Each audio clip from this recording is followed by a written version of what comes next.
నా పేరు Alok Prashant, professor department of endocrinology, Shri Venkateswara institute of medical sciences. నమస్తే, నా పేరు సౌమ్య. ఎండోక్రైనాలజీ డిపార్ట్మెంట్లో పోస్ట్ గ్రాడ్యుయేట్గా వర్క్ చేస్తున్నాను.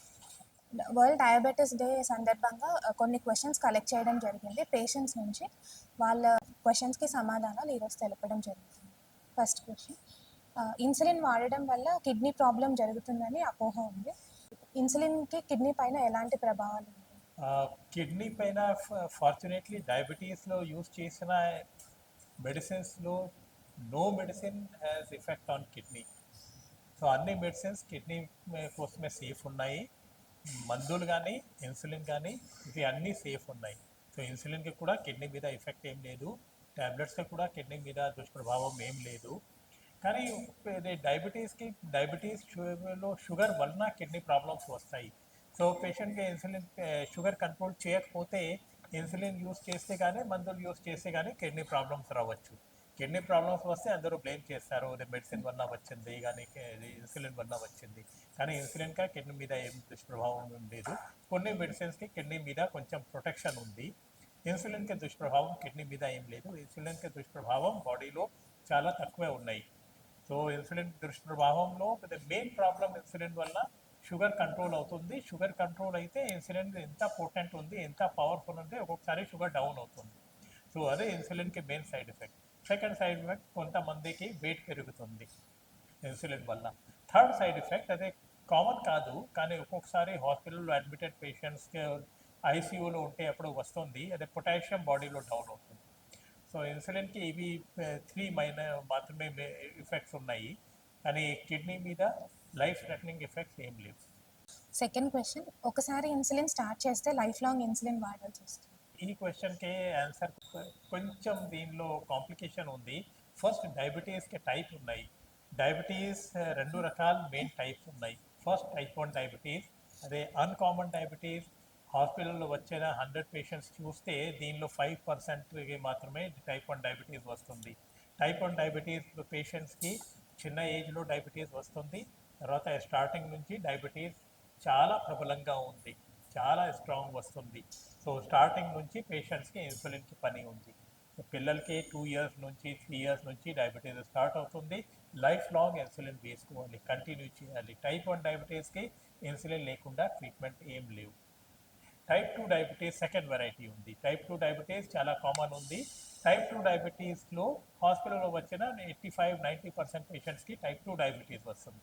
టైప్ 2 డయాబెటీస్ వాళ్ళ పేషెంట్స్కి ఇది ఇన్సులిన్ యూస్ స్టార్టింగ్లో చాలా మందికి పని లేదు, కానీ టైప్ 2 డయాబెటీస్ స్లోలీ ప్రోగ్రెసివ్ ఉంది. ఏజ్తో పాటు డయాబెటీస్కి తీవ్రత పెరుగుతుంది. సో స్టార్టింగ్లో 1 ఇయర్ వరకు చాలా మందికి డయాబెటీస్ డైట్తో ఎక్సర్సైజ్తో మాత్రమే కంట్రోల్ అవుతుంది. 1 ఇయర్ తర్వాత ఒక రకం మెడిసిన్ స్టార్ట్ చేయాలి. స్టార్టింగ్లో లో డోస్ మెడిసిన్ పెడితే, హాఫ్ డోస్ పెడితే పని అవుతుంది, షుగర్ కంట్రోల్ అవుతుంది. కానీ 6 మంత్స్ తర్వాత మెడిసిన్కి డోస్ పెంచాలి. ఇంకా 1 ఇయర్ తర్వాత సెకండ్ మెడిసిన్ యాడ్ చేయాలి. Next year third medicine add చేయాలి. అట్లే ప్రతిసారి మెడిసిన్ యాడ్ చేస్తూనే ఉన్నాము, మెడిసిన్స్కి డోస్ అడ్జస్ట్ చేస్తాము. అట్లే చేస్తే చాలామందికి ఈ డయాబెటీస్ 10 ఇయర్స్ వరకు మెడిసిన్స్తో కంట్రోల్ అవుతుంది. అదే 100% రూల్ కాదు. పబ్లిక్లో 90%కి మాత్రమే ఇట్లా టైప్ 2 డయాబెటీస్కి బిహేవియర్ ఉంది. 10% పేషెంట్స్కి డయాబెటీస్ లైఫ్ లాంగ్ మెడిసిన్స్తో కంట్రోల్ అవుతుంది. కానీ అదే వెరీ అన్కామన్. 30-40 ఇయర్స్ వరకు ఏం చేయకుండా మెడిసిన్స్తో లో డోస్తో డయాబెటీస్ కంట్రోల్ అవుతుంది. కానీ చాలామందికి డయాబెటీస్ కంట్రోల్ 10 ఇయర్స్ తర్వాత మెడిసిన్స్ ఫెయిల్ అవుతాయి. సో డయాబెటీస్ పెరుగుతుంది, షుగర్ పెరుగుతుంది. ఆ టైం అన్ని ఏ మెడిసిన్ పనిచేయదు. ఆ టైం ఒకటే ఆప్షన్ ఉంది, ఇన్సులిన్ స్టార్ట్ చేయాలి. ఈ స్టేజ్లో ఇన్సులిన్ స్టార్ట్ చేస్తే అన్ని మెడిసిన్స్ ఫెయిల్ అయిన తర్వాత ఇన్సులిన్ స్టార్ట్ చేస్తే మళ్ళీ మెడిసిన్స్కి పని రావడానికి ఏం ఛాన్సెస్ లేవు. మళ్ళీ మెడిసిన్స్ ఫంక్షన్ స్టార్ట్ అవ్వదు. ఒకసారి మెడిసిన్స్ ఫెయిల్ అయితే అంటే ఫెయిల్ అయింది, లైఫ్ లాంగ్ మెడిసిన్స్ పనిచేయదు. ఆ స్టేజ్లో ఇన్సులిన్ స్టార్ట్ చేస్తే లైఫ్ లాంగే ఇన్సులిన్ వేసుకోవాలి. కొంతమందికి మాత్రమే టైప్ 2 డయాబెటీస్లో కొంతమంది పేషెంట్స్కి మాత్రమే స్టార్టింగ్లో ఏమైనా కాంప్లికేషన్ వల్ల ఇన్సులిన్ స్టార్ట్ చేస్తాము.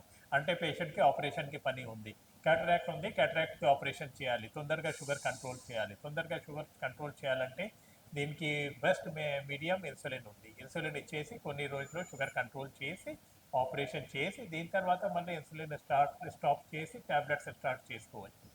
అదే చాలా అన్కామన్, కొంతమందికి మాత్రమే ఉంది. కానీ మెజారిటీకి ఒకసారి ఇన్సులిన్ స్టార్ట్ చేస్తే ఇన్సులిన్ లైఫ్ లాంగ్ యూస్ చేయాలి. అదే ఇన్సులిన్కి సైడ్ ఎఫెక్ట్ కాదు, అదే ఇన్సులిన్ వల్ల వచ్చిన అడిక్షన్ కాదు.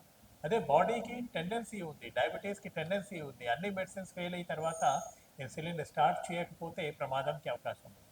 థర్డ్ క్వశ్చన్, షుగర్కి సంబంధించిన మాత్రలు ఏ టైంలో తీసుకోవాలి? భోజనానికి ముందా, భోజనానికి తర్వాత?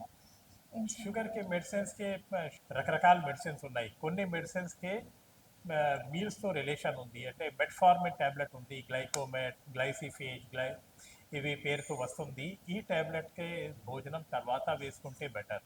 అంటే స్టమక్లో మన ఫుడ్ పైప్లో దీనికి యాసిడ్తో రిలేషన్ ఉంది. యాసిడ్ అవైలబుల్ ఉంటే దీనికి అబ్జార్ప్షన్ బెటర్ ఉంది. సో ఈ మెడిసిన్ భోజనం తర్వాత వేసుకుంటే బెటర్. కొన్ని మెడిసిన్స్కి యాక్షన్ ఇన్సులిన్ మీద ఉంది. ఇన్సులిన్ సిక్రీషన్ ప్యాంక్రియాస్లో యాక్ట్ చేసి ఇన్సులిన్ సిక్రీషన్ పెరుగుతుంది. ఈ మెడిసిన్స్ భోజనంకి తర్వాత వేసుకుంటే భోజనం తర్వాత ఇన్సులిన్కి యాక్షన్ స్టార్ట్ అవుతుంది. సో ఈ మెడిసిన్స్లో భోజనం తర్వాత వేసుకుంటే ప్రాబ్లం అవుతుంది. ఇవి మెడిసిన్స్ భోజనంకి ముందు వేసుకుంటే భోజనం స్టార్ట్ చేసే టైంలో బాడీలో ఇన్సులిన్ పెరుగుతుంది, షుగర్ కంట్రోల్ బాగా వస్తుంది. సో కొన్ని మెడిసిన్స్ ఉన్నాయి, దీనిలో సల్ఫోనైల్ యూరియా గ్రూప్ మెడిసిన్స్ ఉన్నాయి, గ్లిమిపిరైడ్, గ్లిపిజైడ్, గ్లిబెన్క్లమైడ్, ఇవి మెడిసిన్స్ ఉన్నాయి. ఇవి మెడిసిన్ భోజనానికి ముందు వేసుకుంటే దీనికి యాక్షన్ బెటర్ ఉంది. చాలా వరకు మెడిసిన్స్కి భోజనంతో ఇంటరాక్షన్ ఏం లేవు. కానీ కొన్ని మెడిసిన్స్ మీకు ఇది సెపరేట్ ఫిక్స్ టైమింగ్స్ ఉన్నాయి. అందరికీ నమస్కారం. నేను doctor Gayatri, associate professor of endocrinology and metabolism, SVIMS Tirupati నుండి. షుగర్ వ్యాధి కలవాళ్ళు ఎటువంటి ఆహార పదార్థాలు తీసుకోవాలి? షుగర్ వ్యాధి కలిగిన వాళ్ళు ఏదైనా స్పెసిఫిక్గా ఇవి మాత్రమే తీసుకోవాలి అన్నట్టు ఉండదు, అన్నీ తీసుకోవచ్చు. కాకపోతే ముచ్చటగా చెప్పాలంటే నచ్చిన వస్తువులు నోటి రుచికి తీసుకుంటాము, నచ్చనివి కడుపు నిండా తీసుకోవాలి. అంటే ఏవైతే తీసుకుంటామో వాటిలో రెండు రకాలుగా ఆలోచిస్తాము. దానివల్ల షుగర్ గబుక్కున పెరగకుండా చూసుకోవాలి. ఓవరాల్గా గ్లూకోజ్ ఎంత పెంచుతుంది అంటే గ్లైసెమిక్ ఇండెక్స్, గ్లైసెమిక్ లోడ్ అని చెప్తాం. అంటే వీటిలో అయితే షుగర్ పదార్థం, గ్లూకోజ్ పదార్థం ఎక్కువ ఉండదు, అట్లాంటివి ఎక్కువ తీసుకోవచ్చు. అంటే కాయగూరలు లాంటివి, లేదంటే వీటి వల్ల అయితే షుగర్ గబుక్కున పెరగదు, చిరుధాన్యాలు లాంటివి, అలాంటివి తీసుకోవచ్చు. సో అవి ఎక్కువగా తీసుకోవచ్చు. వేరేవి తీసుకోకూడదు అంటే మరి వైరాగ్యం కలిగినట్టు తీసుకోవద్దని కాదు, కాకపోతే అవి తీసుకున్నప్పుడు కొంచెం మనం ఒకవేళ ఇన్సులిన్ లాంటివి తీసుకుంటున్నామంటే డోస్ పెంచాల్సిన అవసరం ఉండొచ్చు, లేదంటే కొద్ది వరకు ఎక్కువ ఎక్సర్సైజ్ చేయాల్సిన అవసరం ఉండొచ్చు, లేదంటే నోటి రుచికి తీసుకోవచ్చు. కడుపు నిండుగా కాదు, నోటి రుచికి తీసుకోవచ్చు. షుగర్ వ్యాధి ఉన్న వాళ్ళు చక్కెర ప్లేస్లో బెల్లము, తేనె ఇలాంటివి తినచ్చు. చక్కెర ప్లేస్లో అంటే మామూలుగా చక్కెర కూడా తీసుకోకపోతే మంచిదండి, వీలైనంత వరకు తక్కువ. అంటే దాని బదులు ఆర్టిఫిషియల్ స్వీట్నెస్ అనేది వస్తున్నాయి ఈ మధ్య, కాకపోతే వాటికి కూడా లాంగ్ టర్మ్ డేటా అనేది లేదు. అంటే ఎన్నో సంవత్సరాల తరబడి చూస్తే తప్ప వాటి వల్ల ఏమైనా ప్రాబ్లమ్స్ వస్తున్నాయా లేదా అనేది మనం పూర్తి గ్యారంటీతో చెప్పలేము. సో అలాంటప్పుడు బెల్లం అనేది ఒక మంచి ఆప్షనే, కాకపోతే బెల్లం వల్ల షుగర్ పెరగదని కాదు. బెల్లంలో ఐరన్ కంటెంట్ ఎక్కువ ఉంటుంది కాబట్టి ఆ ఉద్దేశంతో బెల్లం తినమని చెప్పేవారు, కానీ దానివల్ల షుగర్ పెరగదని కాదు. అలానే తేనె తీసుకోమంటారు, తేనె వల్ల కూడా వేరే రకాల బెనిఫిట్స్ ఉంటాయి. లాక్సేటివ్ ఎఫెక్ట్ అని, మోషన్కి అనుకూలంగా ఉంటుంది, వేరే రకాల న్యూట్రియంట్స్ ఉంటాయని చెప్తారు. కాకపోతే షుగర్ మాత్రం వాటితో కూడా ఆ రకంగానే పెరుగుతుంది. సో ఏదైనా కొద్దిగా కంట్రోల్ తీసుకుంటేనే మంచిది.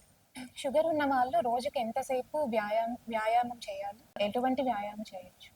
సో షుగర్ ఉన్న వాళ్ళు మామూలుగా షుగర్ ఉన్న వాళ్ళని కాదండి, ఎవరైనా వాళ్ళ జీవన శైలిలో వ్యాయామం అనేది ఫాలో అయితే మంచిది. సో మోడరేట్ ఎక్సర్సైజ్, నార్మల్గా జస్ట్ మంచి బ్రిస్క్ వాకింగ్ లాంటిది మోడరేట్ ఎక్సర్సైజ్ అనేది వారానికి 150 నిమిషాలు చేస్తే మంచిది. అలాంటిది రిగరస్ అనేది 75 నిమిషాలు చేస్తే మంచిది వారానికి. అంటే ఏంటంటే రోజుకు ఒక అరగంట, అంటే వారంలో కనీసం 5 రోజులు, ఒక్క రోజు 2 రోజులు స్కిప్ అయితే పర్లేదు, మిగిలిన రోజుల్లో రోజుకు అరగంట చేస్తే మంచిది. కాకపోతే వరుసగా శని ఆదివారాలు స్కిప్ చేయకూడదు, 2 రోజులు వరుసగా స్కిప్ చేయకుండా ప్రతిరోజు 30 నిమిషాలు చేస్తే మంచిది. సో అంటే మనం పెట్టుకునే టార్గెట్ అనేది కొంచెం సింపుల్గా ఉంటే మంచిది. ఇది కనీసం 3 రోజుల్లో స్ప్రెడ్ అయి ఉండాలి. అట్లా అని ఎక్కువసేపు అయినా చేయొచ్చు, కాకపోతే వరుసగా గ్యాప్ రాకుండా చూసుకోవాలి. మనం 2 రోజుల కంటే ఎక్కువ గ్యాప్, ఒక రోజే గ్యాప్ రావాలి మధ్యలో, ఆ రకంగా చూసుకుంటే మంచిది. నమస్తే, నా పేరు డాక్టర్ లిఖిత. నేను స్విమ్స్ ఎండోక్రైనాలజీ విభాగంలో అసిస్టెంట్ ప్రొఫెసర్గా పనిచేస్తున్నాను. షుగర్ వ్యాధి కలవారికి కాళ్ళలో తిమ్మిర్లు, మంటలు ఇలాంటి సమస్యలు వస్తాయి. అది జీవితకాలం ఉంటాయా? మాత్రలు, మందులు వాడినాక తగ్గుతుంది? షుగర్లో నరాలు దెబ్బతింటం వల్ల మనకి మొదటగా అరికాల్లో అంటే పొడవాటి నరాలు మొదటగా ఎఫెక్ట్ అవుతాయి. సో పొడవాటి నరం అరికాళ్ళు, బొటన వేలిని సప్లై చేసే నరాలు ఎక్కువగా ఎఫెక్ట్ అవటం వల్ల మనకి స్టార్టింగ్లో తిమ్ముర్లు వస్తూ ఉంటాయి. సో చాలామంది పేషెంట్స్ షుగర్ ఉంది అని తెలుసుకునేదే ఈ తిమ్ముర్ల వల్ల. 2 రకాల న్యూరోపతీస్ ఉంటాయి. ఒకటి అక్యూట్ న్యూరోపతి, ఒకటి క్రానిక్ న్యూరోపతి. అక్యూట్ న్యూరోపతి అంటే లెస్ దాన్ 3 వారాలు. సో 3 వారాల లోపు వచ్చిందైతే చాలా వరకు రివర్సిబుల్ ఉంటాయి. షుగర్ 250, 300 కన్నా ఎక్కువ ఉన్నప్పుడు నరాలు ఎఫెక్ట్ అవటం వల్ల ఈ తిమ్ముర్లు రావటం మొదలవుతాయి. తిమ్ముర్లు రోజంతా ఉంటాయి కానీ జనాలు వాటిని ఎప్పుడు తెలుసుకుంటారు అంటే రాత్రి పడుకున్నప్పుడు కొంచెం వాళ్ళకి ఎక్కువ ఇబ్బందిగా అనిపిస్తుంది కాబట్టి రాత్రిపూట తిమ్ముర్లు బాగా తెలుస్తాయి. ఇనీషియల్గా మందులు వాడి షుగర్ కంట్రోల్లో పెట్టుకోవటం వల్లనే ఈ తిమ్ముర్లు చాలా వరకు తగ్గిపోతాయి.